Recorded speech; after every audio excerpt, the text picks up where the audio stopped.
I only caught a glimpse of her at the moment, but she was a lovely woman with a face that a man might die for. So says Sherlock Holmes in one of the most popular of the Conan Doyle adventures, A Scandal in Bohemia.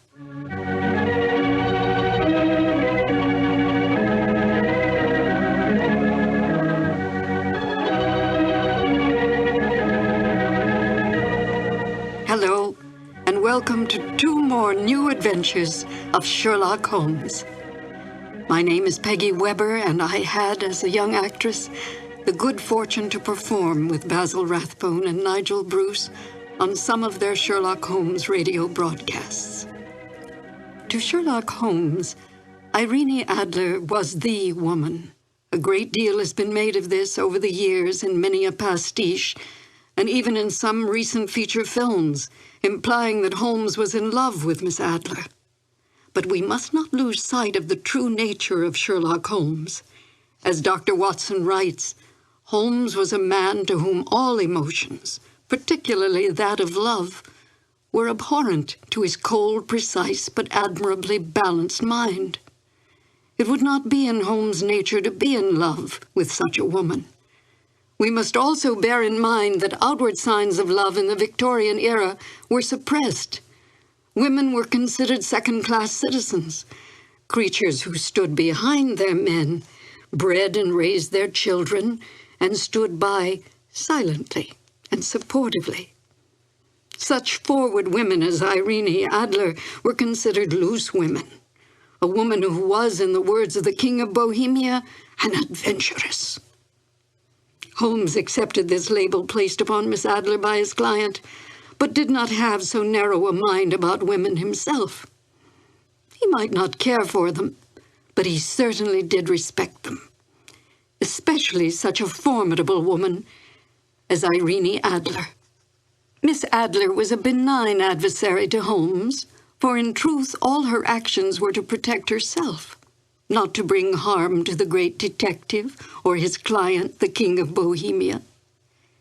Miss Adler's cunning, her awareness, as well as her immense beauty, and her ability to best Holmes, who rarely lost the game, are the traits that endeared her to Holmes from the moment he realized she had outfoxed him.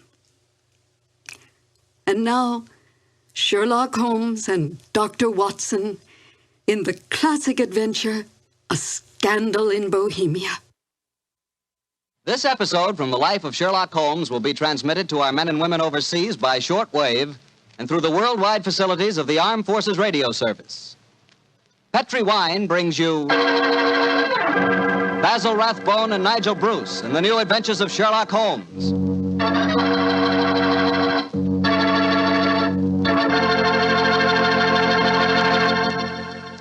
The Petri family, the family that took time to bring you good wine, invites you to listen to Dr. Watson tell us another exciting adventure he shared with his old friend, that master detective, Sherlock Holmes. And you know something? I had an adventure tonight I wish you could have shared with me. I had a steak about, 1.5 inches thick, tender, juicy, and with it I had a glass of Petri California Burgundy. Now there's a combination, steak and Petri Burgundy. That Petri Burgundy's a perfect mealtime wine.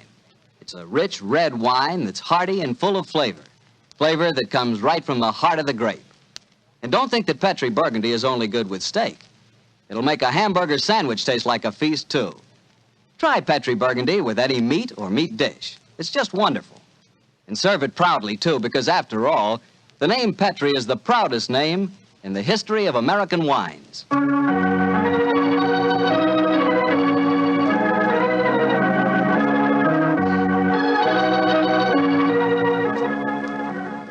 And now I know Dr. Watson's waiting for us, so let's go in and join him. Come in, come in, come in, come in. Good evening, Dr. Watson. Good evening, Mr. Bartell. You're quite muffled up tonight, I see. Overcoat, scarf, and gloves. Slip 'em off and come and join me by the fire. Thanks, Doctor. It's quite a nip in the air tonight. Yes, there is indeed. Well, Doctor, you told us last week that tonight's story centered around the activities of a brilliant and beautiful woman. Yes, my boy. Her name was Irene Adler. But I never knew Holmes referred to her by any other name than the woman. She sounds mighty intriguing. How did you happen to meet up with her? Well, I'll tell you the story from the beginning. One night, it was on the 20th of May in 1888, to be exact, I was returning home from a visit to a patient when my steps led me through Baker Street. Since my marriage, I hadn't seen much of Sherlock Holmes. And you couldn't resist stopping by at 221B, I'm sure, Doctor. Oh, of course I couldn't.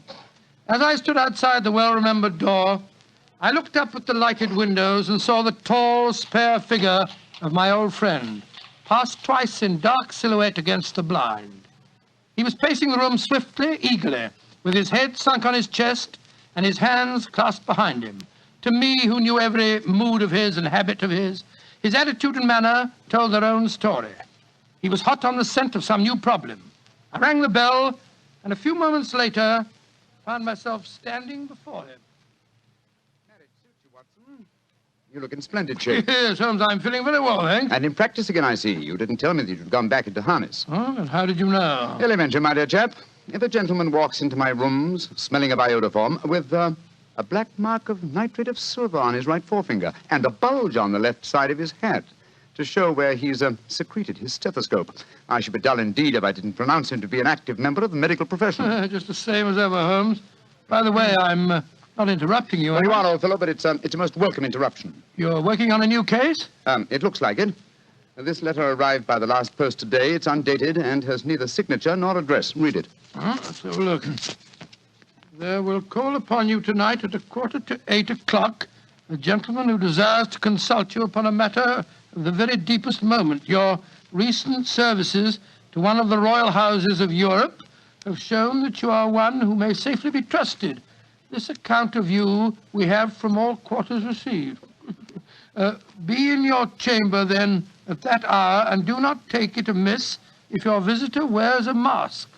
Great Scott, it's all very mysterious. What do you imagine it means? Look carefully at the note, old fellow. What do you deduce from it? Well, now, let me think. Well, the man who wrote it was presumably well-to-do. Such paper couldn't be bought under half a crown a packet. And it's peculiarly strong and stiff. Peculiar. That's the very word. It's not an English paper at all. Hold it up to the light. Don't you notice anything? Yes. There's a large E with a small G and a large G with a small T. That's right. Woven into the texture of the paper. What does that suggest to you?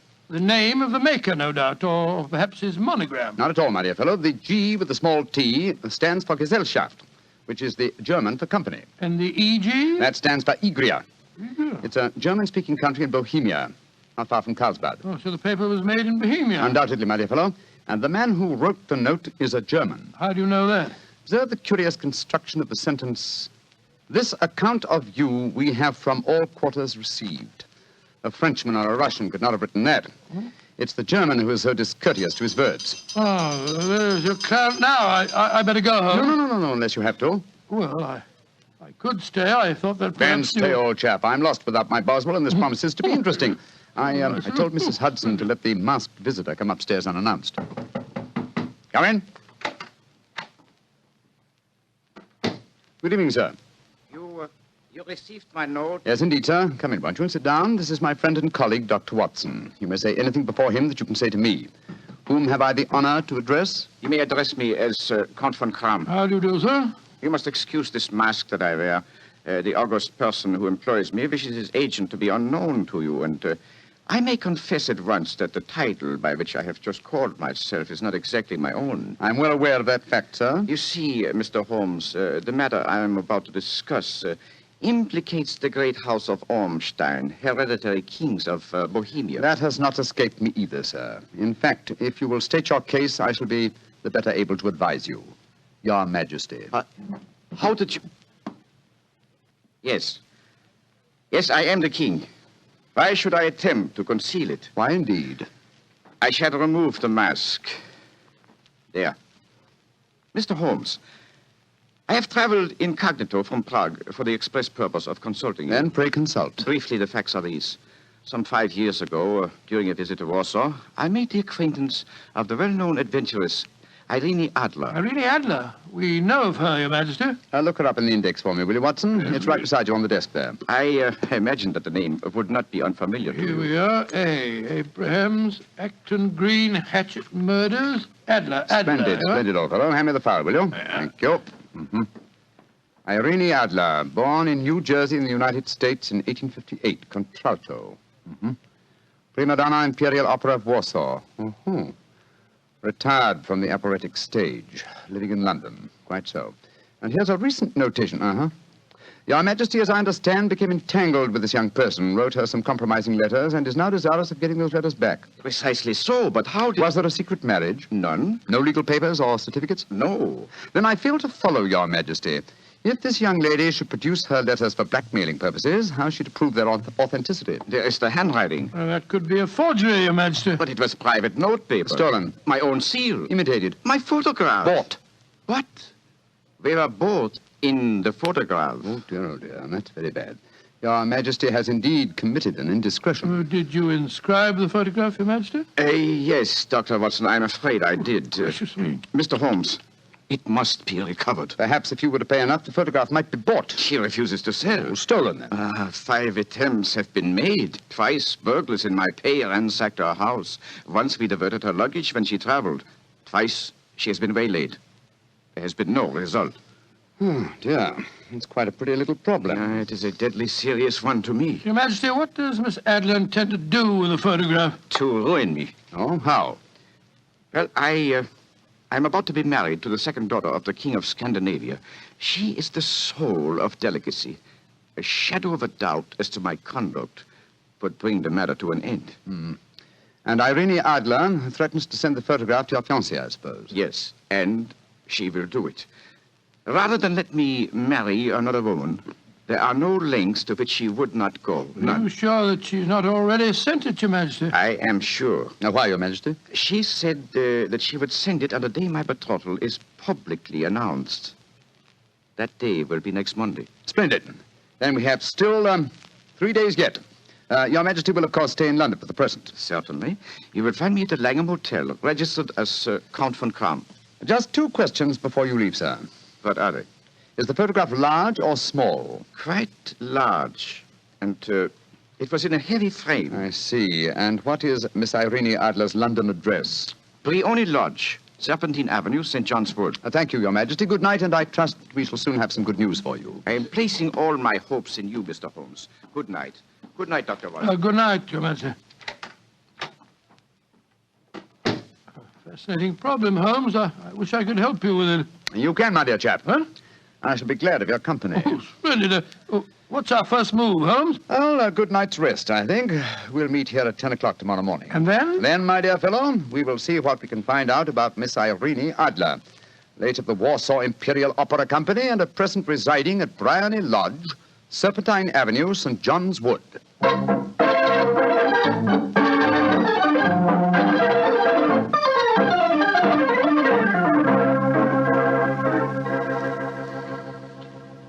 Well, Holmes, a cursory examination of Briony Lodge didn't prove very illuminating. No, a bijou residence that represents the essence of dignified suburbia, but tells us very little about its owner. I think a visit to the local public house might prove more instructive. Come on, old chap. I see the door to the Coach and Horses inviting us from across the road. Well, our disguises shouldn't cause any suspicion, Holmes. That's why I suggested them. In the character of a couple of stable hands, I felt that we might inspire confidence. This is a horsey neighborhood. There's a wonderful sympathy and Freemasonry among the fraternity. There we are. Better let me do most of the talking. Yes, I will indeed. I'm sure that your accent will be more convincing than mine. Let's go in, shall we?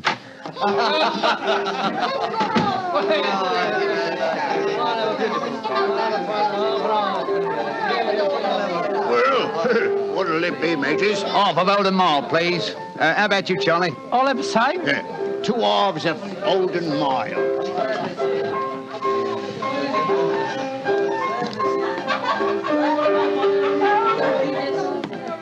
Well, here you are, mateys. That'll be a tenner. Have a drink with us, Governor. Oh, don't mind if I do. I'll have a Guinness. You blokes new round here? Yes, that's right. Come over from Clapham. Clapham, eh? Well, here's looking at you. Hunting for jobs? That's right. We was told that Miss Adler across at Briony Lodge needed a new coachman and a groom. Well, it's the first I've heard of it. It might be true. Have you been over there to ask? No, not yet. We thought we'd find out something about the old girl first. She ain't no old girl, matey. She's the prettiest young thing you ever saw under a bonnet, and that's a fact. You know her, Governor? Why, of course I know her. Used to drive her carriage, I did, before I came to work here. Oh, what's she like? Oh, nice little lady, as you'll find, chum. Work you hard? No. She lives quiet like. Goes out singing at concerts once in a while. The rest of the time, it's money for jam. She goes out for a drive in the park every day at 5 and comes back to dinner at 6:30. The rest of the time's your own. She ain't married, you say? No. But she's got a bloke what comes to see her all the time. He's a barrister. Nice gentleman. Mr. Geoffrey Norton is his name. Good-looking fella. Wouldn't be surprised to see him get spliced.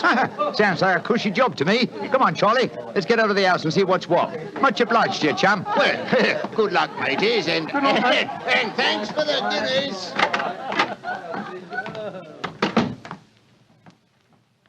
What's our next move, Holmes? Let's stroll back to Briny Lodge. I'm undecided whether to continue my investigation there or to try and find out something about Mr. Geoffrey Norton, the barrister. If he's just her lawyer and nothing else, it's more than likely that she's entrusted the photograph to his safekeeping. Hello. There's a cab waiting outside Miss Adler's house. Hurry, Watson. Maybe Mr. Norton's. Here we are at the gate. Yes. Here comes a man hurrying down the pathway. Quick. Flatten yourself behind this post. Listen. Where to now, Mr. Norton? Drive like the devil. First to Gross and Hankey's in Regent Street, and then to the Church of St. Monica in the Edgware Road. Half a sovereign if you do it in 20 minutes. Right, you are, Mr. Norton. Up in. Fire and signal the cab, Watson. We must follow him. Well, here comes one. Oh, no, it isn't. It's a private carriage. Miss Adler's, no doubt. Here she comes down the pathway. Back behind the post again, Watson. Where to, Miss Adler? The Church of St. Monica's, John, and half a sovereign if you reach it in 20 minutes.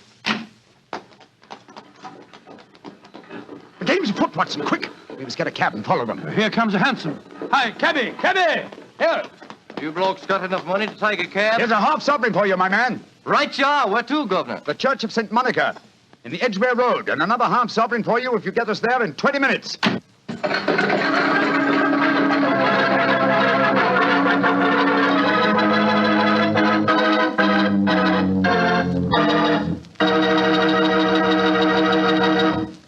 We'll hear the rest of Dr. Watson's story in just a second, but let me tell you something. If you're going to have chicken for dinner tomorrow night, or any night, don't forget to serve that chicken with Petri California Sauterne. Believe me, Petri Sauterne is just about the last word in white wines. It's beautifully golden in color, it's delicate and intriguing in flavor, and it's just, well, you taste it and see for yourself. If you want a delicious white wine, you certainly want a Petri Sauterne. Well, Doctor, once again, you broke off your story at the most exciting point. Did you and Sherlock Holmes reach that church inside the 20 minutes? Yes, Mr. Bartell, we did, but the other carriages were there before us. Holmes went into the church after telling me to guard the outside. I must have waited for 10 minutes or more before Mr. Geoffrey Norton and Miss Adler came out, spoke a few words to each other, and then left in their separate conveyances. A moment later, Holmes, still dressed as a stable hand, came striding out of the church and down the steps towards me. He was obviously very excited. Watson. Have they left? Yes, in separate cabs. I overheard him say that he was going back to his office. And she said, I shall drive out in the park at 5 this evening. Splendid, old fellow. Then come on. We can return to Baker Street. What happened inside the church, Holmes? They were married. Married? Of course.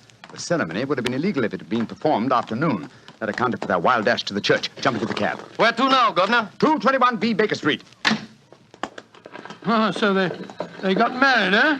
Yes, and it may amuse you to know that I acted as witness at the ceremony. Oh, you did? But how did that happen? Their own witness had failed to appear, and I was dragged into the breach. The bride gave me this sovereign as a memento. I think I'll wear it on my watch chain in memory of the occasion. What an amazing situation. Things begin to look better for the king, don't they? Yes. Now that she's Mrs. Norton, the chances are that she won't want to expose His Majesty after all. I hope so, Watson, I hope so. But we can't afford to take any chances. I think the time is ripe for us to come to closer grips with the lady.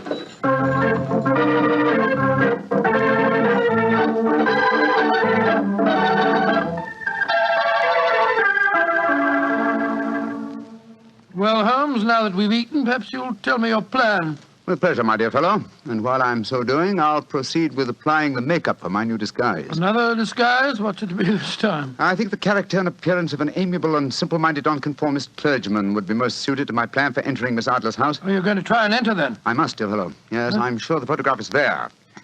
Miss Adler, or rather Mrs. Norton, will return from her drive in the park at 6:30. We must be at Bryony Lodge to meet her. And what then? You must leave that to me. I've already made my arrangements. There is only one point on which I must insist. You must not interfere, come what may. You understand? I'm to remain neutral. Yes, there will be some small unpleasantness. Don't join in it. It will end in my being conveyed into the house. As soon as I'm able to, I shall open one of the windows. You're to watch from the outside. When I raise my hand, you will throw an object which I shall give you through the window and at the same time cry, fire. Follow me? Entirely, but what am I to throw? Oh, it's nothing very formidable. Here it is. Looks like a great big cigar. What is it? Just an ordinary plumber's smoke rocket, fitted with a cap at each end to make it self-lighting. Your task is confined to throwing it through the window. When you raise the cry, fire, it will be taken up by quite a number of people. You may then walk to the end of the street, and I'll rejoin you in 10 minutes. I hope I've made myself clear. Perfectly. Good. And now, old fellow, as soon as I've donned my clerical attire, let's be on our way. There's no time to be lost.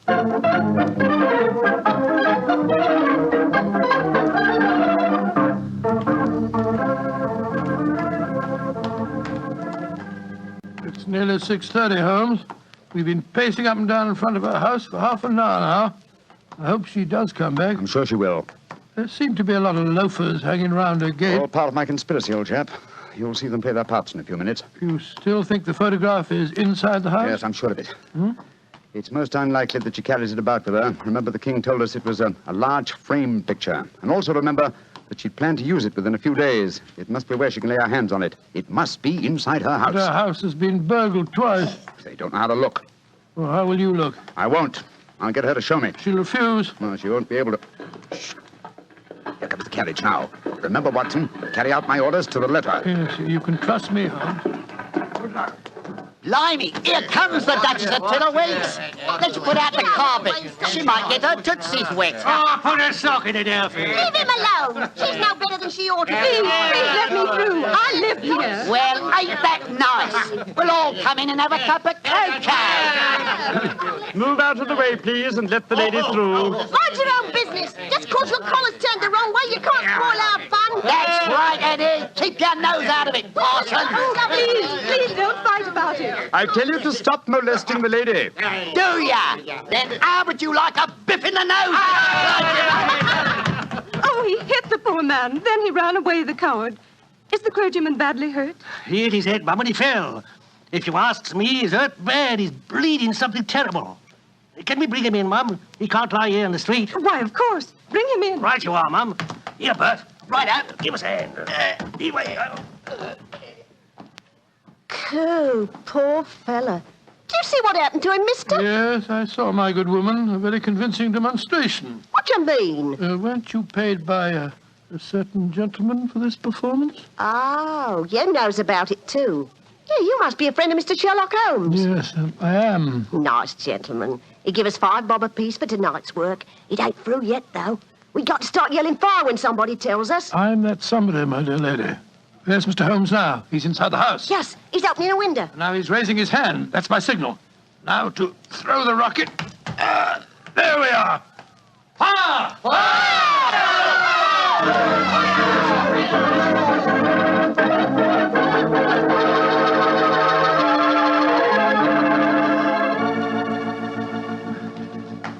Holmes, there you are. You have the photograph? No, but I know where it is. She showed me, as I told you she would. I'm still in the dark. There's no mystery, old chap. When my accomplices started the round the street, I had a little moist red paint in my hand. As my good friend Alfie pretended to strike me, I clapped my hand to my head and fell down. It's an old trick. Yes, I understand that, but how did my throwing the rocket help you? It was all important, my dear fellow.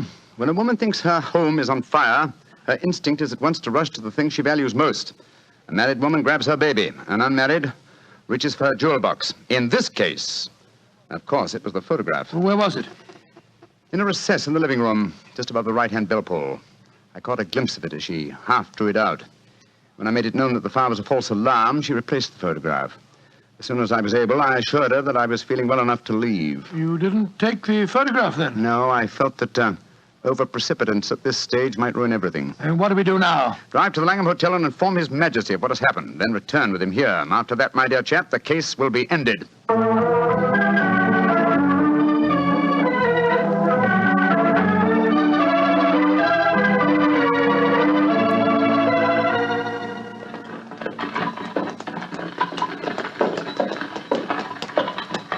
This is Brownlee Lodge now, Your Majesty.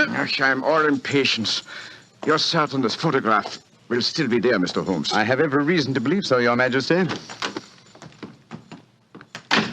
I must confess, this is going to be something of an ordeal. And I suggest that you let me do the talking, Your Majesty. I think I know how to handle the lady.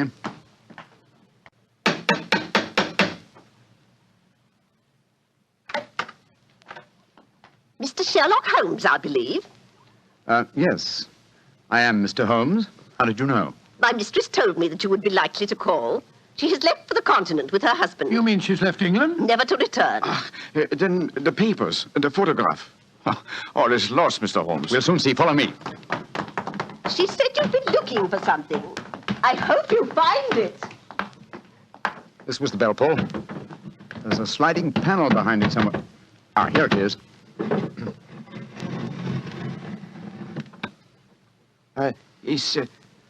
Is the photograph there, Mr. Holmes? There is a photograph, but it's a photograph of the lady alone. Here's a letter, and it's addressed to me. What's it say, Holmes? My dear Mr. Sherlock Holmes, you really did it very well. Until after the fire alarm, I had no suspicion. But then, when I realized how I had betrayed myself, I began to think. I'd been warned that if the king employed an agent, it would certainly be you. May I congratulate you on your disguise as the dear old clergyman? Great Scott, you was far more clever than you thought, Holmes. Yeah, go on. What else does it say? Let me see. My husband and I both thought that the best recourse was flight. So you will find the nest empty. As to the photograph of the king and yourself, His Majesty may rest in peace. Thank goodness for that. I love and am loved by a better man than he. I leave another photograph, however, that he might care to possess. And I remain, dear Mr. Sherlock Holmes, very truly yours, Irene Norton, née Adler. What a woman, Watson. What a woman. What a magnificent woman. She fooled me completely. But, I'm sorry, Your Majesty. I've been unable to bring your business to a more successful conclusion. On the contrary, my dear sir, nothing could be more successful. I know that Irene's word is inviolate. The incriminating photograph is now as safe as if it were under fire. I'm glad to hear Your Majesty say so. I am immensely indebted to you. Now, pray tell me in what way I can reward you. This beryl ring that I wear, I should be proud Your Majesty has something that I should value even more highly. You have but to name it. This photograph. Irene's photograph? But certainly. However, you must let me give you something more substantial. Oh, no, Your Majesty. This is something I shall treasure all my life. This and a golden sovereign I received from the lady's hand. They will remind me that I was once tricked by a woman. A woman that I shall never forget.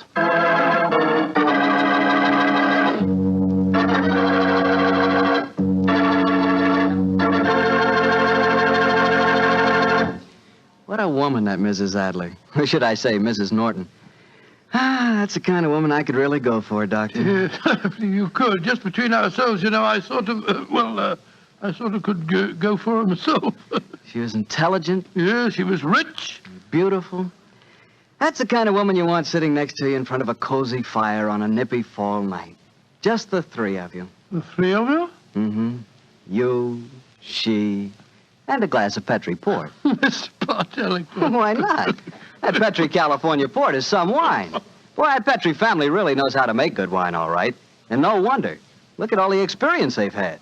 Ever since they started the Petri business way back in the 1800s, the Petri family has handed down from father to son, the art of selecting perfect sun-ripened California grapes and making them into clear, fragrant, delicious wine. Those letters, P-E-T-R-I, on the label of every bottle of Petri wine are the personal assurance of the Petri family that every drop of wine in that bottle is good wine. It's got to be, because Petri took time to bring you good wine.